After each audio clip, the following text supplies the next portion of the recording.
Hello guys, political science online तथा सार्थक academy में आप सभी का स्वागत है। अभी पॉलिटिकल साइंस सीरीज में हम लोग अरस्तू के बारे में अध्ययन कर रहे हैं। इस वीडियो में हम अरस्तू के क्रांति का सिद्धांत का अध्ययन करेंगे। इससे पहले कि हम इस वीडियो की शुरुआत करें, आपसे निवेदन है कि यदि यह वीडियो आपको पसंद आए तो इसको लाइक कीजिएगा, और यदि आप पॉलिटिकल साइंस सीरीज से जुड़ना चाहते हैं तो मेरे चैनल को सब्सक्राइब कीजिएगा। अब हम अरस्तू के क्रांति का सिद्धांत देखते हैं। सबसे पहले हम इसमें देखेंगे कि अरस्तू क्रांति का क्या अर्थ बताते हैं। अरस्तू के अनुसार शासन व्यवस्था में परिवर्तन का नाम ही क्रांति है। यानी कि अरस्तू कहते हैं कि जो शासन व्यवस्था, जैसे कि लोकतंत्र है या राजतंत्र है या फिर वैधानिक जनतंत्र है या कुलीन तंत्र है, जो इस तरह के शासन प्रणाली है, शासन व्यवस्था है, इसमें यदि परिवर्तन होता है तो उस परिवर्तन का नाम ही क्रांति है। कहने का आशय यह है कि शासन में किसी भी प्रकार का परिवर्तन क्रांति कहलाता है। यहाँ क्रांति का अर्थ राजनीतिक या सामाजिक या मानवीय परिवर्तन नहीं, बल्कि शासन में परिवर्तन है। यदि राजतंत्र से यदि वो परिवर्तित होकर कुलीन तंत्र में चाहे जैसे हो गया हो, परिवर्तन यदि आ गया हो तो उसको क्रांति माना जाएगा। तो इस प्रकार अरस्तू के जो क्रांति का अर्थ है वो सिर्फ और सिर्फ शासन में परिवर्तन है। यहाँ अरस्तू जो है क्रांति का अर्थ कारण भी बताते हैं। इस कारण में उन्होंने इस जितने भी क्रांति के कारण रहे हैं उसको उन्होंने 3 वर्गों में बांटा है, जिसमें पहला है सामान्य कारण, दूसरा है विशिष्ट कारण और तीसरा है विशिष्ट शासन प्रणाली में क्रांति के विशिष्ट कारण। यानी कि जैसे लोकतंत्र में क्या कारण है, या फिर धनिक तंत्र में क्या कारण है क्रांति होने के, या फिर राजतंत्र में क्या कारण रहा है क्रांति होने के। तो इस प्रकार से विशिष्ट शासन प्रणाली में भी क्रांति के कारण को उन्होंने बताया है। तो अब हम एक एक करके देखते हैं। सबसे पहले देखते हैं सामान्य कारण क्या है। तो सामान्य कारण वह है जो सभी क्रांतियों में पाया जाता है। यानी ये एक ऐसा कारण है जो किसी भी प्रकार के क्रांति में पाया जाता है, चाहे वह विशिष्ट कारण हो या किसी विशिष्ट शासन प्रणाली में हो। तो ये एक ऐसा कारण है जो हर एक चीज़ में पाया जाता है, क्रांति का एक मूल आधार है।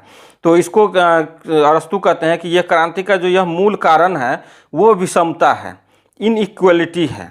यहाँ पर इनइक्वलिटी कहने का मतलब अरस्तू का तात्पर्य जो है वो आर्थिक दृष्टिकोण से नहीं है कि गरीब ज़्यादा गरीब होते जा रहे हैं या गरीब और अमीर में जो असमानता हो जाती है उसके कारण क्रांति होती है। यहाँ पर अरस्तू का कहना ये नहीं है। अरस्तू जो कहते हैं कि ये जो विषमता है वो राजनीतिक है, न कि आर्थिक है। ये विषमता को वो अलग तरह से डिफाइन करते हैं। उनके अनुसार जैसे कि कोई किस शासन प्रणाली है, उस शासन प्रणाली में क्या होता है कि जो लोग कम योग्य होते हैं, जैसे योग्यता के आधार पर उनको दिया जाता है, पद और प्रतिष्ठा दिया जाता है किसी भी शासन प्रणाली में। तो जो लोग कम योग्य होते हैं वो भी चाहते हैं कि जो अधिक योग्य के जो लोग हैं उनको जो पद और प्रतिष्ठा मिली है वो उसे भी मिलना चाहिए। वहीं दूसरी तरफ जो अधिक योग्य व्यक्ति हैं वो सोचते हैं कि जो हमसे कम योग्य था उनको हमसे ज़्यादा हमारे बराबर ही मिल गया। यानी कि मैं श्रेष्ठ होते हुए भी मुझे उतना ही मिला जितना कि वो कम श्रेष्ठ था दूसरा व्यक्ति और उसको मिल गया। तो ये कहीं ना कहीं असमानता को बढ़ावा देता है कि भाई हम श्रेष्ठ होते हुए भी मुझे कम मिला, तो ये इनमें असमानता की भावना आई। और जो कम योग्य हैं उनमें ये आती है कि भाई फलाने व्यक्ति को ज़्यादा मिल गया और मुझे उतना नहीं मिल पा रहा है। तो इस तरह का जो असमानता होता है, ये असमानता जो है क्रांति का सामान्य कारण है। तो इस प्रकार अरस्तू जो है विषमता को मूल कारण मानते हैं क्रांति का। ये इस टॉपिक से भी कई सारे क्वेश्चन कई बार पूछे गए हैं, इसलिए इस चीज़ को ध्यान रखिएगा कि क्रांति का मूल कारण जो अरस्तू मानते हैं वो विषमता को मानते हैं, इनइक्वलिटी को मानते हैं। उसके बाद है दूसरा है विशिष्ट कारण। विशिष्ट कारण में अरस्तू जो है सामाजिक और आर्थिक परिस्थितियों का विवरण देते हैं जो कि जिसके कारण की क्रांतियाँ होती हैं। तो सबसे पहले देखिए इसमें है शासकों की धृष्टता, सम्मान की लालसा, किसी प्रकार की वरीयता का होना। चौथा है भय, घृणा, राज्य के किसी भाग में अवांछनीय वृद्धि, निर्वाचन संबंधी षड्यंत्र, अल्प परिवर्तनों की उपेक्षा, राज परिवार में विवाद, राज्य के किसी विभाग की शक्ति में वृद्धि, असमान तथा विरोधी वर्गों की उपस्थिति। तो इस प्रकार उन्होंने विशिष्ट कारण में कई सारे कारण बताए हैं कि इन कारणों से क्रांति होती है। अब हम देखते हैं कि विशिष्ट शासन प्रणाली में क्रांति के क्या क्या कारण होते हैं। जैसे प्रजातंत्र में अरस्तू बताते हैं कि 2 कारणों से क्रांति होती है। पहला क्या है कि प्रजातंत्र में यदि धनिकों के साथ किया जाने वाला अत्याचार, इसके कारण क्रांति होती है। और दूसरा जो इसका कारण है वो है नारेबाज नेताओं द्वारा सत्ता अपने हाथ में लेकर तानाशाह बन जाना। तो इस प्रकार शासन जो प्रजातंत्र में इस तरह से क्रांति होती है। दूसरा जो है धनिक तंत्र में भी दो कारणों से क्रांति होती है। पहला कारण है कि जब जो शासक है वो निर्धन को सताता है या जब शासन में सभी धनिकों को स्थान नहीं मिलता है तो क्रांति होती है। दूसरा कारण है कि जब धनी शासक वर्गों में दलबंदी हो जाती है और दलबंदी होने के कारण ये आपस में झगड़ने लगते हैं, तब जाके शासन में परिवर्तन होता है और क्रांति हो जाती है। फिर देखते हैं अगला जो कुलीन तंत्र है। कुलीन तंत्र में अरस्तु बताते हैं कि 4 कारणों से क्रांति होती है। पहला तो है कि शासन में भाग लेने वाले व्यक्तियों की संख्या बहुत कम हो, तो वो धीरे धीरे राजतंत्र में परिवर्तित हो जाता है या निरंकुश तंत्र में परिवर्तित हो जाता है। दूसरा है कि बहुसंख्यक व्यक्तियों का तेजस्वी होना, यानी यदि किसी राज्य में बहुत सारे व्यक्ति जो हैं वो गुणी और सद्गुणी और योग्य हो जाएं, तो फिर वहाँ पर फिर वो कुलीन तंत्र ना हो करके फिर कोई और शासन पद्धति में वो परिवर्तित हो जाता है। अब हम तीसरा कारण जो कुलीन तंत्र में क्रांति का है वो है शासकों द्वारा प्रतिभाशाली व्यक्तियों का अपमान किया जाना, जिसमें कि शासक वर्ग किसी प्रतिभाशाली व्यक्ति को अपमान करते हैं, तो वो भी एक कारण होता है जो कोई कुलीन तंत्र में क्रांति को जन्म देता है। चौथा कारण जो है कि यदि कोई एक महान पुरुष वहाँ पर है शासन में, वह यह सोचने लगे कि केवल उसी में शासन करने की योग्यता है और इसलिए अकेला उसे ही शासन कार्य करना चाहिए, तो इस कारण से भी कुलीन तंत्र में क्रांति होती है। उसके बाद अब वैधानिक जनतंत्र में देखते हैं। वैधानिक जनतंत्र चूँकि आप देखेंगे कि मैंने बताया था जब शासन प्रणाली का वर्गीकरण देखा था तो उसमें बताया था कि वैधानिक तंत्र में क्या है, प्रजातंत्र और धनिक तंत्र का मिश्रण है।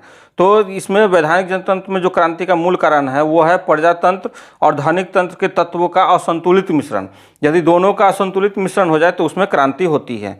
उसका राजतंत्र में हम देखते हैं क्रांति के 2 कारण हैं।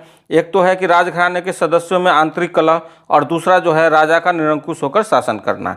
तीसरा जो ये छठा जो इसमें है शासन प्रणाली, उसमें क्रांति निरंकुश तंत्र, इसमें क्रांति के जो कारण है वो है शासक के प्रति जनता में भय और तिरस्कार की भावना, और दूसरा जो है तेजस्वी और प्रतिभा संपन्न पुरुषों के साथ दुर्व्यवहार और विदेशी राज्य का प्रभाव। तो इस प्रकार विभिन्न शासन प्रणालियों में भी क्या क्या कारण हो सकते हैं क्रांति के, इसके बारे में भी अरस्तु ने विवरण दिए हैं।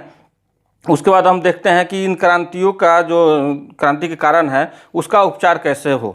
देखिए अरस्तु के बारे में ये कहा जाता है कि अरस्तु क्रांति के कारण का तो देता ही है कि क्या क्या कारण रहे हैं, उसमें उसको क्रांति के उपचार का भी उपाय भी बताता है क्रांति को रोकने का।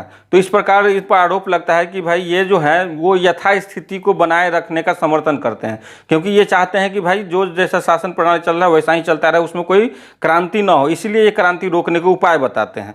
तो इन पर एक ये आरोप भी लगता है। फिर भी हम लोग देख लेते हैं क्रांति के कारण जो है उसी का उपचार ये बताते हैं अरस्तु। तो सबसे पहले वो बताते हैं कि क्रांति का मूल कारण क्या है। हमने देखा था कि असमानता है, इनइक्वलिटी है।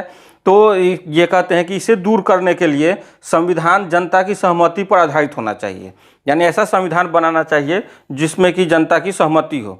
उसके बाद राज्य के सभी पद पर योग्य नागरिक को जाने का अवसर प्राप्त हो, यानी जो भी योग्य नागरिक हो वो राज्य के पदों को प्राप्त कर सकते हों।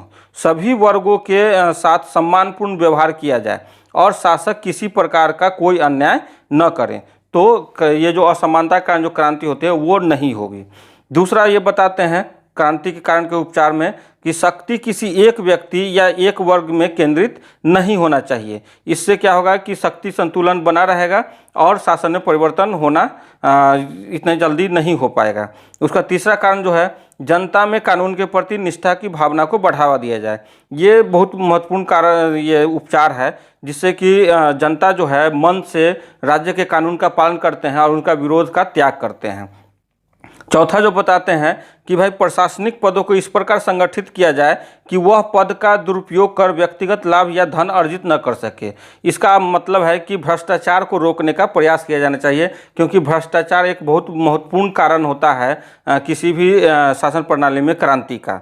पांचवा जो बताते हैं कि नागरिकों को संविधान के अनुसार प्रशिक्षित किया जाए, यानी कि जिस प्रकार का संविधान है उस राज्य में उसके अनुसार नागरिकों को प्रशिक्षित किया जाए ताकि वो उस संविधान को आत्मसात कर ले और उसके विरोध का विचार त्याग दे। तो इस प्रकार हमने 5 देखा। इसके अलावा भी अरस्तु ने, जैसे कि विशिष्ट शासन प्रणाली में विशिष्ट कारण बताया गया है, तो उसका उपचार भी बताए हैं और बहुत डिटेल में गया है। तो इतना डिटेल हम लोग को देखने की आवश्यकता नहीं है। इस वीडियो में इतना ही। अब अगले वीडियो में अरस्तु के अनुसिद्धांत के साथ उपस्थित होंगे। धन्यवाद।